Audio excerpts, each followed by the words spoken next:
Henry the Green Engine has lived on the island of Sodor for many years. He wouldn't want to be anywhere else.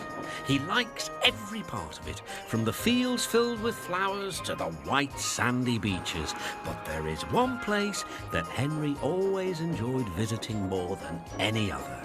His driver knew this too.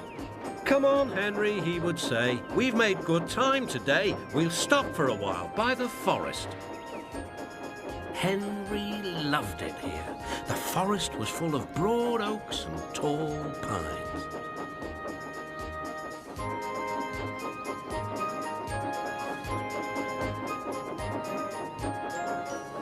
Henry could remember the day long ago when he and Toby brought some new trees to be planted and Terence and Trevor helped haul them into place. Now he could see the trees growing amongst the others on the hillside. Henry always felt better for being here. He couldn't really explain why, but his driver understood. "It's peaceful," he said to Henry. But one night, everything changed.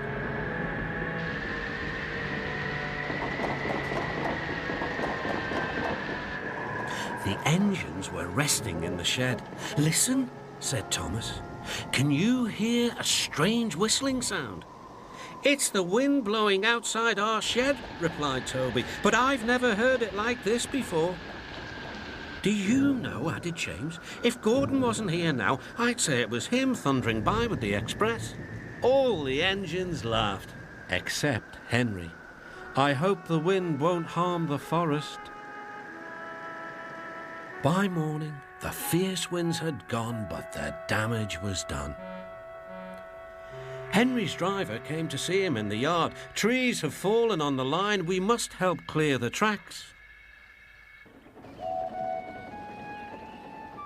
Donald set off with the breakdown train, and Henry followed. Trees lay everywhere.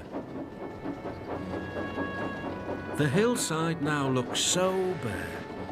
Henry felt sad. What will happen to all the animals who live here, he thought. When Henry's flat trucks were full of logs, he took them to the timber mill, where they would be turned into furniture and other things. Henry was glad the wood was being put to good use, but he was still sorry to lose part of his forest.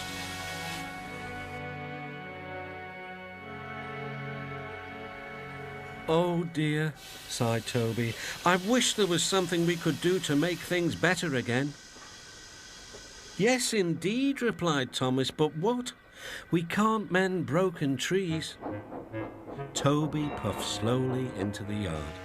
"Hello, Toby," said the Fat Controller. "You do look glum." "I'm sad about the trees," said Toby, "and so is Henry. The forest is a special place to him. Now some of it is gone." "We'll soon put that right. I have an important job for you, Toby. I would like you to take some trucks to the forest." When the trucks arrived, Toby was delighted.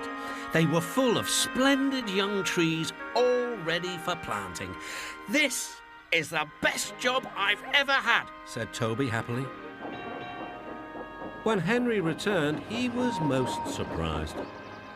There were Trevor and Terence busily helping the workmen clear the torn stumps and branches. "Look, Henry," called Terence, "we're beginning again. The hillside will look better than ever before.